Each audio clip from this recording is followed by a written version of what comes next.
Yeladim, it's time to learn Parsha. The Parsha of the week is Vayakail and Pikudai. Vayakail Pikudai, Vayakail Pikudai. The Parsha of the week is Vayakail Pikudai, Vayakail Pikudai. The Parsha of the week is Vayakail Pikudai, Vayakail Pikudai, Vayakail Pikudai. The Parsha of the week is Vayakail Pikudai, Vayakail Pikudai. Wow, Yeladim, it's a very exciting Shabbos. First of all, we get to read 2 Parshios. And also, we are finishing the Sefer of Shemos. What do we say when we finish a Sefer? What do we say? We say, Chazak, Chazak, v'nit chazek. Strong, strong, and be even stronger. Because even though we finish a Sefer, we know we have more to learn. Where did we leave off last week?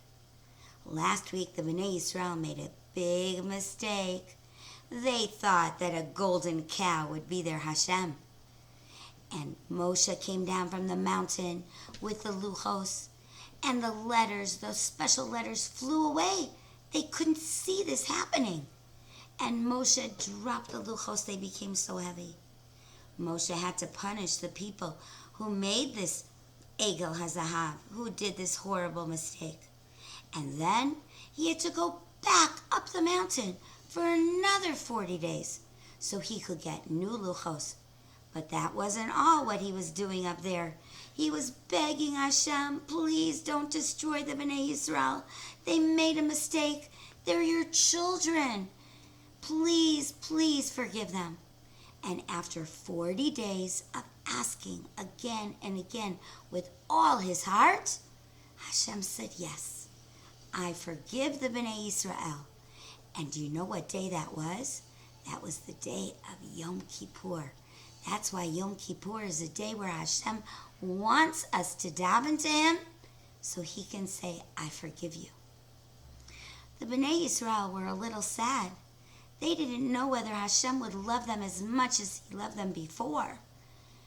So Moshe gathered the Bnei Yisrael and he said, guess what? Hashem wants to have a house that He is going to live in right here, in the middle of all of us. He loves you so much that He wants to be with you all the time, even when you travel and even when you camp. And who remembers what's the name of that house that Hashem lives in? You're right, it was the Mishkan. A few Parshios before, we talked about the Mishkan and how it was built. But then Hashem was giving directions. Hashem was showing Moshe what was going to be. In this Parsha, it really happened. Moshe Rabbeinu said, but wait, before we start building the Mishkan, I have to teach you something very important. I have to teach you that the mitzvah of keeping Shabbos is even more important than building a house for Hashem. Hashem wants you to build Him a house. He wants you to put everything inside just the way He wants it. But there are 39 ways of doing work in the Mishkan that you may not do on Shabbat. On Shabbat, we stop all work. We can't plant, and we can't color materials, and we can't sew, and we can't bake, and we can't prepare animal skins. So many things that we can do when we're building the Mishkan, we cannot do on Shabbat. Why? Because Shabbos is more important than even building the Mishkan. The Bnei Yisrael understood, and after they listened very carefully to what Moshe said to them, they said, so? Can we bring all our things? Can we start building? What should we do next? Moshe said, I'm going to build a very special storehouse, and you are going to bring all kinds of things. You can bring gold, you can bring silver, you can bring diamonds, semi-precious jewels.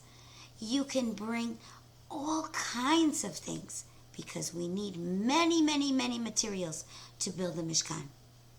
But no one needs to bring the same amount. If you want to bring a lot, you can bring a lot.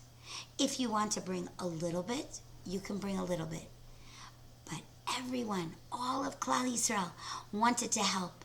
Everybody ran back to their tents, and everyone started gathering their gold and their silver and their copper and their semi-precious stones, and they started bringing them to the big storage houses. And Moshe Rabbeinu had his sons write down every single thing that was brought, so no one would think that Moshe was taking it for himself. Oh no, he was saving it so they could bring and build the Mishkan together. There were 2 young men who were in charge of making all the things possible. What were their names? Bezalel and Eliav. They were in charge, and they gave jobs to everybody. Once the storage houses were filled, there were a few people who were sad. Do you remember? Remember the story of the Nesim? They were not so zrizim. They didn't come right away. And when they came, Moshe had already said, stop.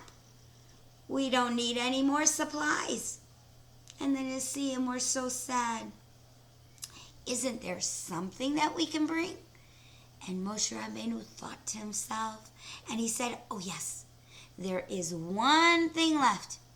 I need an onyx stone, one on this side and one on this side, so that the Kohen will carry his choshen, and on those stones will be written the names of the Shvatim.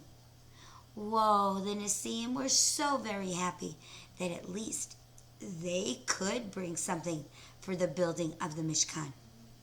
Then Moshe asked everybody who had a talent, somebody who was a good sewer, someone who was a good carpenter and builder, a person who was a good welder who could take metals and make them into beautiful things. Everyone gathered together, and Eliav and Bezalel, they all gave jobs to everybody, and before you know it, everything was complete. All the wooden beams and all the silver brackets and all the coverings and even the aron. What was inside the Mishkan? Do you remember? There was the aron. There was something that gave light. Do you remember? Yes, the menorah. And then there was a mizbeach that was inside the Mishkan. What was on that mizbeach? Were there animals on that mizbeach? No. There were spices and flour and oil on the mizbeach hazahav inside. And what else was there? There was something that held something that you ate. It was the shulchan that carried all the lechem hapanim that the Kohanim ate. That was also inside the Mishkan. And what was on the outside? Do you remember? It had a ramp, because what came up that ramp? Do you remember? The animals.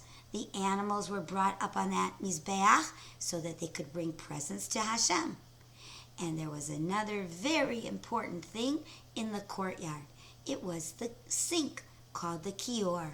That was where the Kohanim would wash their hands and feet and get ready for the new day. We're going to continue on our Parsha tomorrow.